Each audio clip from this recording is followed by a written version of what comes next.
regular It's old. debatable. It's debatable. Regular spring post practice here. Huh? Yes. All right. Well, first day of spring ball, obviously. I thought it was outstanding. We had changed some things on how we practice as far as, every period used to be a 5-minute period. Now we have some that are 3, some are 7. Some are 8, some are 10. It's just according to what we're trying to get accomplished. So that's a little bit different. And then we were doing some, what we're calling two-spotting, basically, where we're having, let's say we're having an 11-on-11 drill on one field with the number 1 and number 2 units going pretty much rapid fire pace. Then we also had another group of 3s working on 11-on-11 as well. So we kind of had to split our staff up a little bit. But, just a lot of reps. We got more reps in really less total time. I thought the coaches really did a good job in the organization of the practice. I thought the players were flying around during the plays, after the plays. A lot of energy, a lot of hard work. The goal was to get all the conditioning while the practice was going on and not anything post-practice. And we got a few drills that at the end of the drill, the offense and defense has got to sprint off the field full speed. And if one guy loafs, then the whole team's got team sprints afterwards. And there was not one time when I had to add a team sprint to the end of the day. Everybody was busting it really hard. Coaches were pushing, but the players were responding well. Pretty impressed with the fact that our defense could get lined up as quickly as they did. We were going, the offense is going fast-paced, high tempo, and the defensive coaches got the boys lined up, and they're ready to play the ball when the ball was being snapped, which, considering so much is just brand new to everybody, I was kind of curious to see how that would go. And I know there was mistakes, and guys weren't aligned perfectly, and there's some shifts in motions that caused a little confusion and things of that nature. But like I said, considering it was the very first day of doing it, I thought the defense really did a nice job. It's very hard to point out anybody individually. There's so much film to look at. We'll be getting on that here in just a little bit. But overall, I thought it was a really good first day. How much time did you kind of maybe step back or take stock of how your new assistants were doing their business and running your show? Right. What do you think? Well, I spent most of my time in the fundamental time just observing the defensive staff and looking at some of the fundamental drills they were working on. And a lot of fundamental drills they're very tough to do without shoulder pads on. So some of it was just teaching what's going to happen when the pads get on. But everybody was just really organized, and even our walkthroughs, like Coach Pruitt will have 2 or 3 guys standing behind the number 1 safety. When you're in a walkthrough, instead of 1 guy walking through, you got 3 guys walking through at the same time, and so you'll have a pack of safeties, at one position, and another pack of safeties here, and linebackers and corners, and they're all kind of getting the reps together instead of 11 guys there and 22 over there watching and then rotating and all that. And even during the walkthroughs, we were basically two-spotting that on offense. So you had 1s and 3s walking through, and you had your 2s walking through stuff. And then on the other field, the defense is doing the same. So really you had four walkthroughs going simultaneously, and then the same thing was happening with our special teams walkthroughs. And then once we got to practicing, we were getting a lot of guys getting a lot of reps. And so again, there'll be a lot of film to watch, and a lot of decisions to be made at so many different positions and so many different special teams functions and things of that nature. In special teams, we're trying to find which guys can do what well. I mean, we like guys that can run. Obviously, we like guys that can, make plays in space. We're trying to learn through some drill work that simulate what's going to happen in the game, who can actually be on these special teams. But our goal is going to be, two special teams per defensive starter. But we'll see if we get to that or not, because I'm not going to. If a Costa or a Lucas Red or somebody like that isn't a starter on defense, but they're the best special teamer, we're not going to pull them out just to say we got a starter on there. But guys will be fighting for that, and every defensive coach, other than Rock, Coach Rocker, they're all coaching special teams, and every offensive coach is coaching it minus Bobo and Friend. So there's a lot of cooperation there, and a lot of all hands on deck, so to speak, to be able to get that many guys, getting that many reps in a short amount of time. Coach, on offense, I don't know if you had a chance to watch the quarterbacks or not, but if you did, what'd you see? Well, Hudson certainly has got total command of what we're trying to do offensively. Fatone is next, and Fatone is getting a lot more reps. And he's doing well. You could tell he's still not 100% certain on every single situation, but we pride ourselves at Georgia to try not to waste any plays offensively. So in doing so, the quarterback's got to make a lot of decisions at the line of scrimmage according to what he sees defensively. So there's a lot of stuff going on. It's just not, we just don't call a running play like, R46 or R toss 48 or whatever it is, and you just come to the line and toss it. No matter what, you're going to come to the line and you're going to look and see what's going on and run the ball to where we think the softest spot of the defense is, or check to a pass. And we're constantly redeclaring who a Mike linebacker is, and it doesn't make a lot of sense to a lot of people, but the goal of every play is to not run a play that's a wasted play. Because you can call a play, and if the defense is, overloaded in that direction and you don't change out of it, we call it a wasted play. When we're outnumbered, we think it's a waste. So we try to make every play a play like that. Bryce is certainly a lot farther along than he was a year ago, and then Jacob is. His head's spinning. I can't imagine how bad his head's spinning right now, but he did some good things as he's trying to learn what to do. Coach, how important was it to get off to a good start, like you said earlier, after the incident last night? Well, we definitely wanted to focus on the excitement of the first day of spring ball. We have obviously we had some guys do some things that were foolish, and there'll be there'll be consequences for that. I'm not ready to talk about that at this moment, but we got a lot of guys that have been doing extremely well, and we didn't want to take away from the excitement of day one, and it's football again, and we as coaches were kind of I don't know, it felt as close to 2001 since I've been here. It felt like the first day of a new staff, and I think a lot of it is because we did have, obviously, a new staff on defense, but even changing the practice schedule as much as we did, it was brand new for me. It was brand new for the offensive staff. The defense obviously was going through some brand new stuff for them, and the players as well. So just a lot of excitement, a lot of anticipation, and we actually.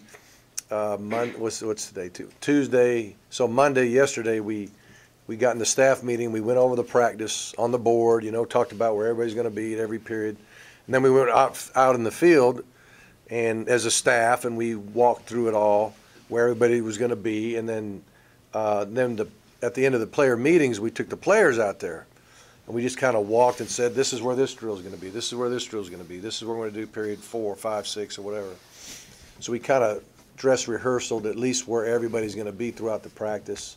And then today, when we did it, It showed. It looked like we were organized and knew what we were doing. And we obviously, I was writing a few notes as we went on things we got to clean up, but for the most part, I was impressed with what we did, and I really liked the new format. Coach, you know, you're the head coach. You know, when that phone rings and you get the call that, you know, the guys did something like they did, what's that like for you? What do you think when you get that call? Well, you're disappointed, obviously.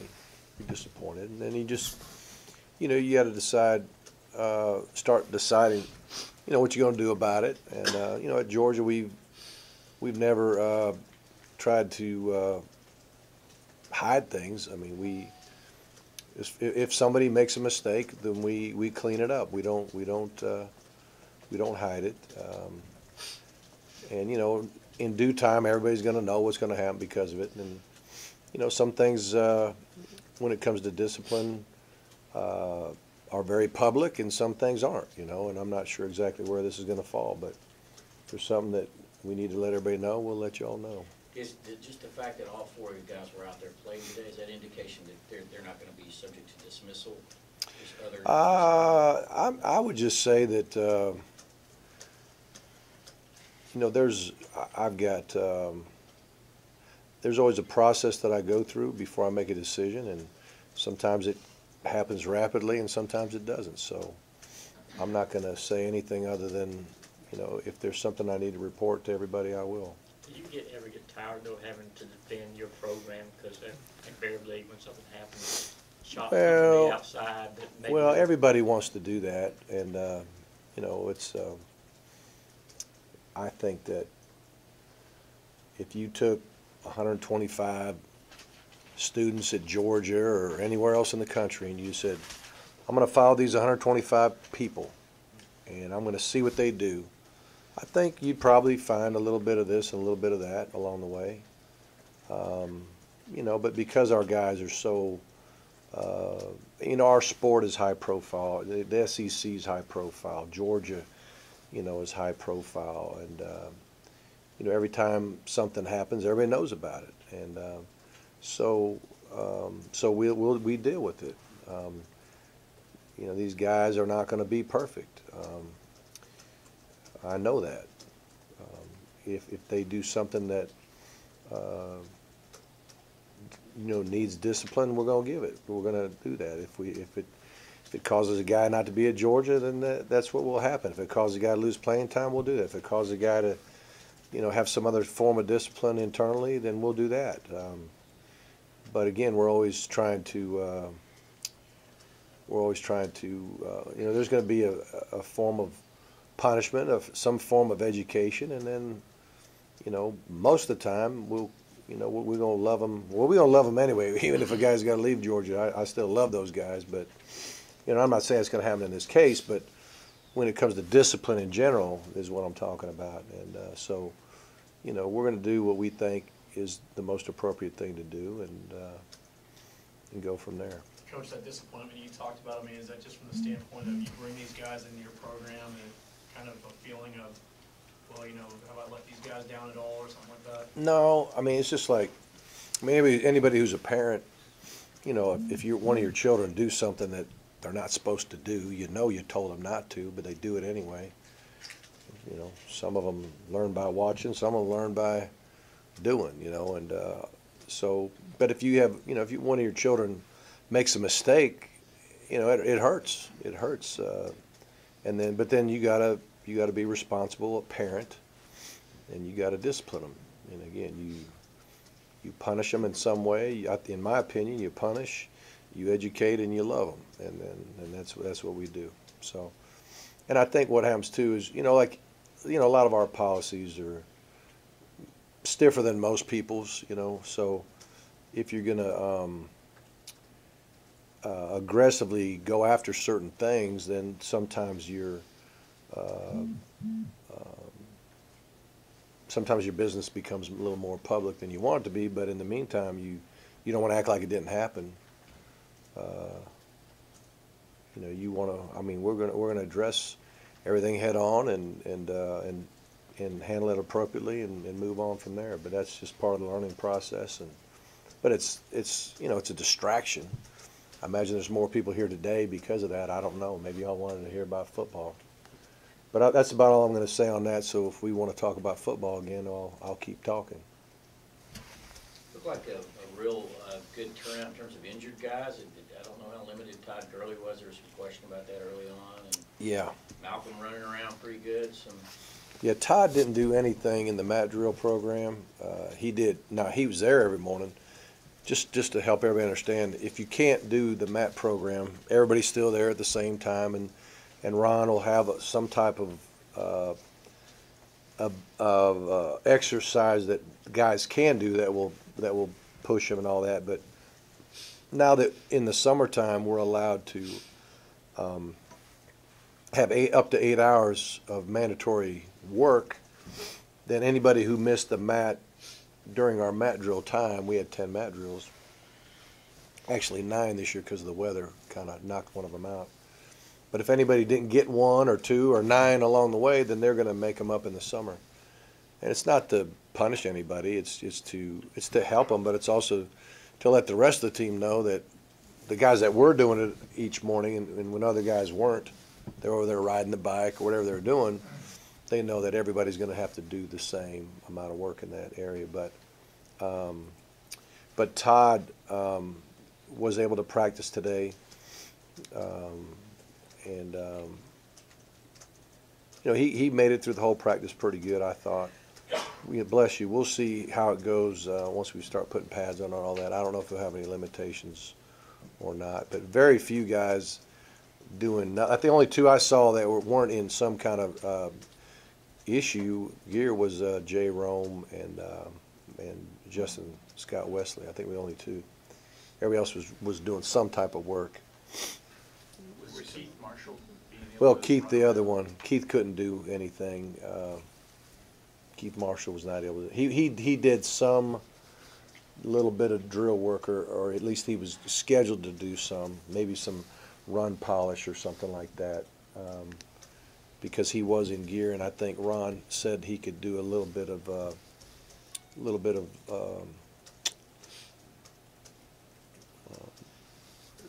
fundamental work, but nothing competitively. What about Malcolm Mitchell? We expect out of him this spring, him to be able to. Well, you know what? He was working. He got some work in. He didn't finish the day, but he got a little sore. But I think he's going to be able to. There's a chance he could run some routes competitively. He certainly can run some routes versus air, and whether or not he'll go against a defender or not, I don't know about that yet.